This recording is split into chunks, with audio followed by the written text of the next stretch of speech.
Hello friends, आप सभी का स्वागत है ओनली रक्षा व्लॉग में। तो हम आ गए हैं मेरे बचपन का गांव खातर आहवा डांग में, जो काली बेल से थोड़ा आगे है और पिंपरी से इधर से आने के बाद आता है पिंपरी से। तो हम अभी जाएंगे खातर गांव में। तो चलिए हम चलते हैं खातर गांव। जाओ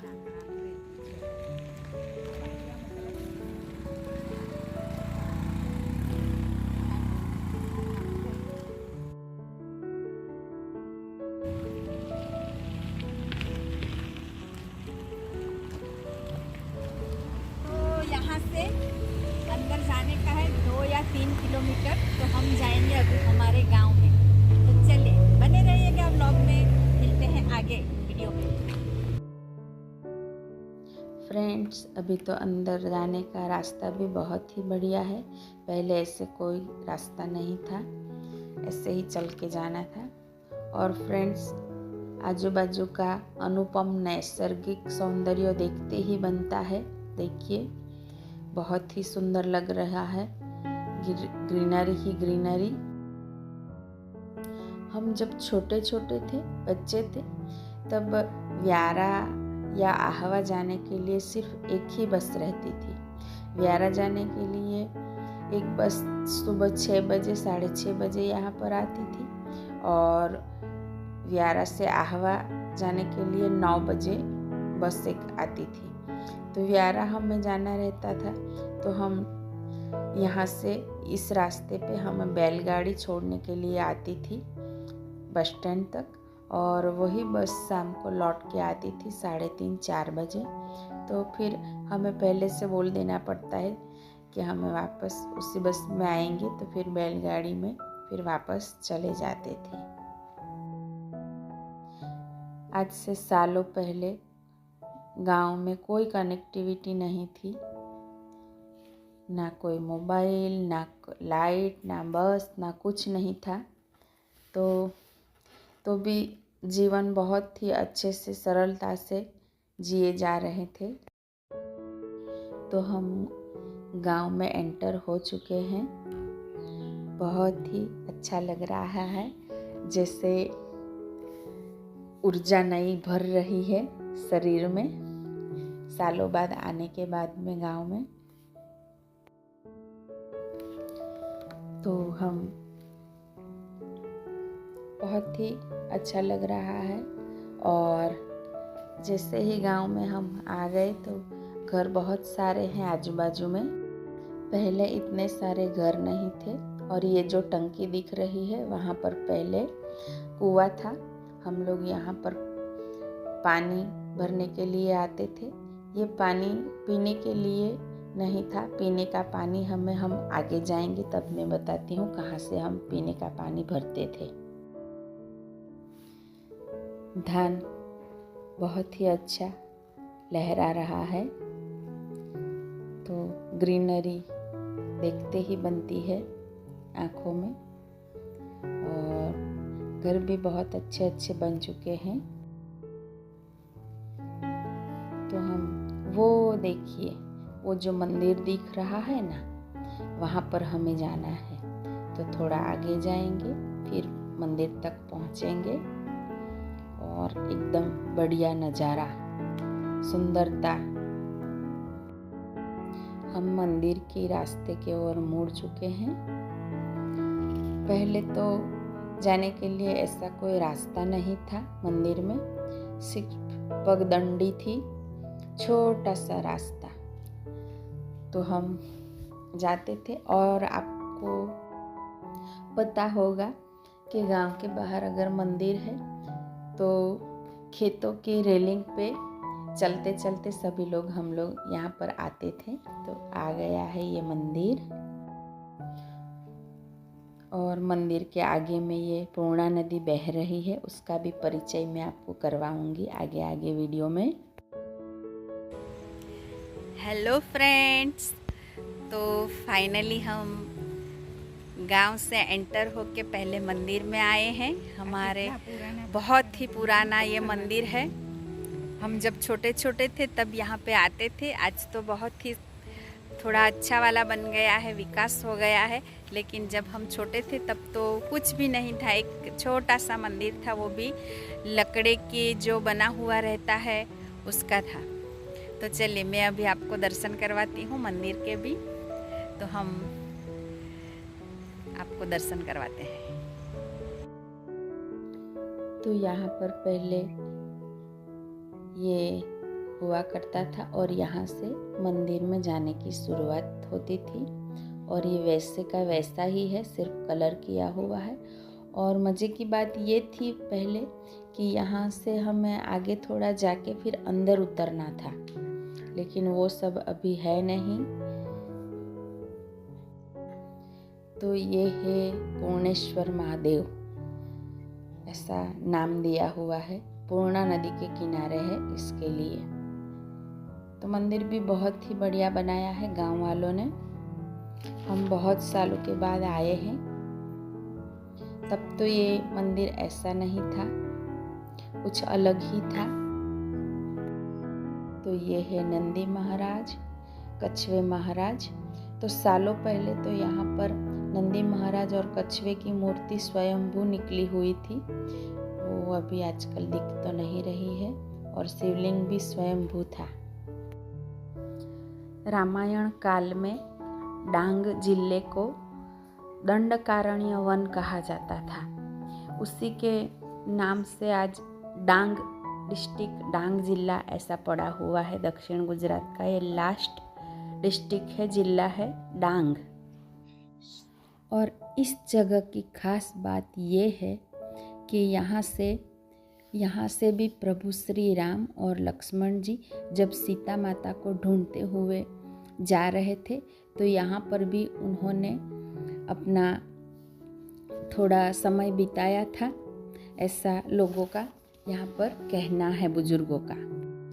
और 30-40 वर्षों पहले यहाँ पर ऐसे अवशेष भी देखा था हम लोगों ने। तब तो हम छोटे थे, कुछ समझ में नहीं आता था, लेकिन मैंने पहले कहा वैसे स्वयंभू शिवलिंग, नंदी महाराज, कछवे महाराज, और जो मैं स्वयंभू शिवलिंग की बात कर रही हूँ, वो बड़े बुजुर्ग कहते थे कि यहाँ पर प्रभु श्री राम ने उस शिवलिंग की स्थापना किया हुआ था, और फिर श्री राम और लक्ष्मण जी यहाँ पे पूजा करते थे।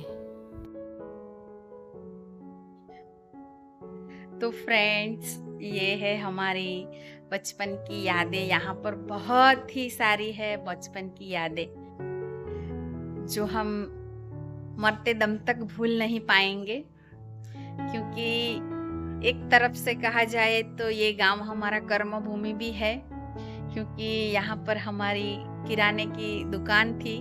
मेरे पापा, मम्मी, हम तीनों बहनें वगैरह सब यहाँ पे पड़े बले हुए हैं।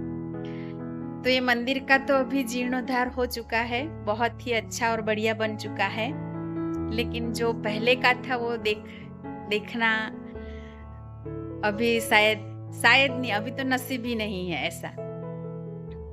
तो ये है बहुत ही हमारी यादें यहाँ पर। और फ्रेंड्स, आपने सुबीर नाम का एक गांव है, सुना ही होगा, जो आजकल सबरी धाम के नाम से प्रसिद्ध है। वहाँ पर बहुत सारे टूरिस्ट वगैरह आते हैं। तो वो गांव की दूरी, सबरी धाम गांव की दूरी यहाँ से करीब 40-50 किलोमीटर ही है, जहाँ पर माता सबरी ने प्रभु श्री राम का इंतज़ार किया था, जूठे बेर खिलाए थे, और माता सबरी के गुरु मातंग ऋषि जी का आश्रम और पंपा सरोवर, ऐसे कई स्थल यहाँ पे डांग में मौजूद है। ऐसे स्थल जो माता सबरी के हयाती के साक्षी रूप में यहाँ पर डांग में मौजूद है। तो प्रभु श्री राम माता सीता की खोज में इसी दंडकारण्य वन के रास्ते से दक्षिण पंथ की ओर प्रयाण किया था। इसीलिए आज भी इस विस्तार में भगवान श्री राम के पावन चरण कमल के पवित्रता को आज भी महसूस किया जाता है। तो फ्रेंड्स, ये बात मुझे बताना ज़रूरी था कि यहाँ पर प्रभु श्री राम और लक्ष्मण जी माता सीता को खोजते हुए यहाँ पे कुछ समय रुके हुए थे। तो ये जो मेरी बहन है वो पानी का घड़ा लेके जा रही है, और जहाँ पर अभी तो थोड़ा बारिश का मौसम है, इसके लिए पानी बहुत ही ज़्यादा है, लेकिन समर वगैरह में यहाँ पे पानी कम हो जाता है। कम मीन्स के बहुत ही कम हो जाता है, तब थोड़ा सूखा सा रहता है, जैसे कि मई आते आते सूख जाती है। और इस जगह को नाकझर करके बुलाते हैं। इस जगह का नाम है नाकझर, क्योंकि अभी तो ये बहुत सारा पानी आ चुका है, और यहाँ पर जो ये आपको पानी ज़्यादा दिख रहा है, वहाँ पे नाक के जैसे 2 कुंड है। अपना जो नोज़ है ना, उसके जैसे 2 कुंड है। उसी 2 कुंड की वजह से इस जगह का नाम नाकझर ऐसा पड़ा हुआ है।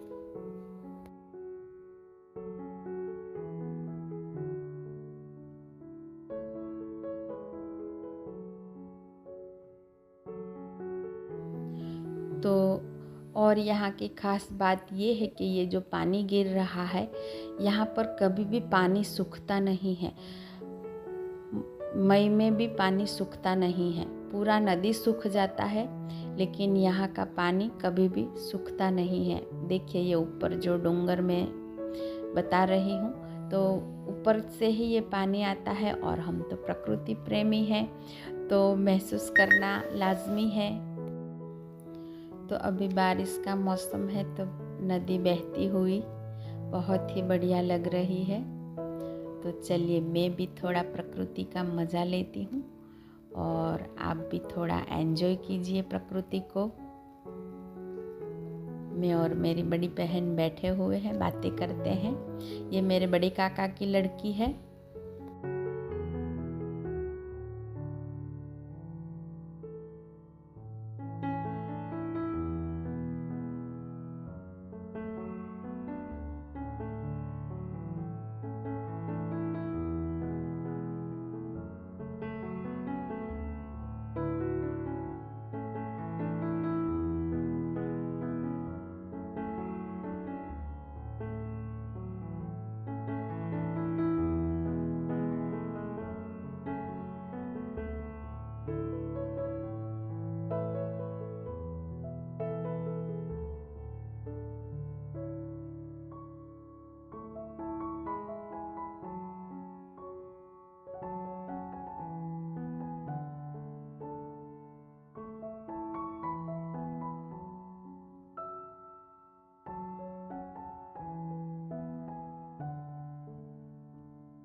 तो यहाँ पर बहुत सारे टूरिस्ट भी आते हैं आजकल, और जगह बहुत ही सुंदर है, लेकिन थोड़ा रिस्की भी है।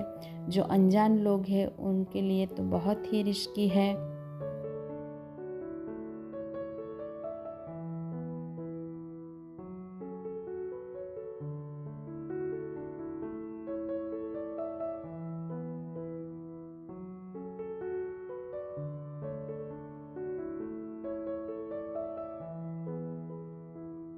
तो हम मंदिर वगैरह के दर्शन करने के बाद में, प्रकृति का आनंद लेने के बाद में, नदियों और झरनों का आनंद लेने के बाद में हम गांव में जा रहे हैं अभी।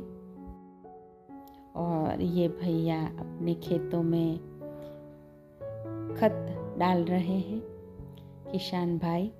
कितना अच्छा लग रहा है, सुंदर वातावरण।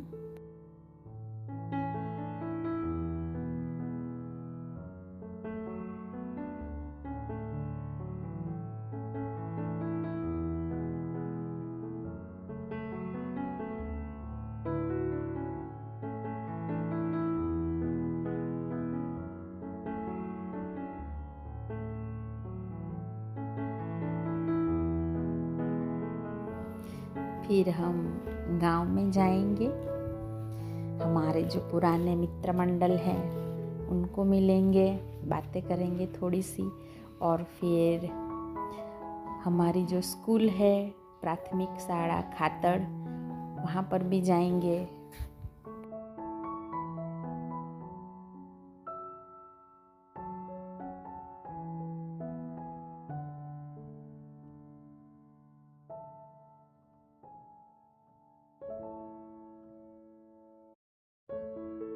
हमने जो अभी तक जो देखा वो पूरा एरिया गांव के बाहर का था। अभी हम गांव के अंदर जा रहे हैं, जहाँ हमारी स्कूल वगैरह है, पुराना घर है। अभी घर तो शायद नहीं होगा, सिर्फ जगह दिखाऊंगी।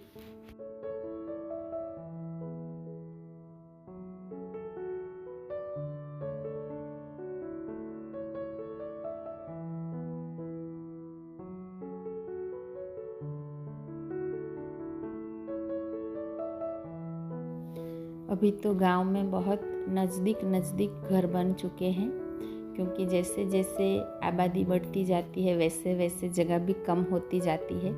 लेकिन आज से 30-40 साल पहले तो यहाँ पर बहुत सारी जगह थी, हम बहुत खेलते थे। तो ये कुछ कंपाउंड जैसे बना हुआ है, उसी के अंदर हमारा घर था, दुकान थी हमारी।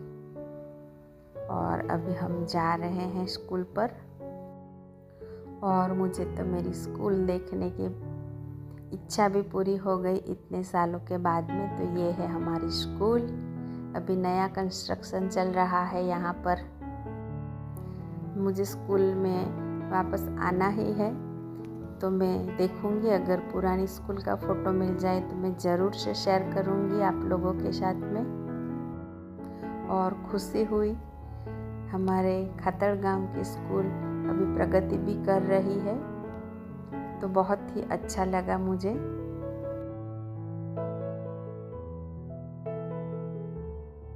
और यहाँ पर हम सब इकट्ठे हो गए, और फिर स्कूल से निकलने के बाद में गांव में भी इकट्ठे हो गए। हम सभी से मिले, और हम जहाँ पे रहते थे वहीं के सारे लोग हमें मिलने के लिए आए।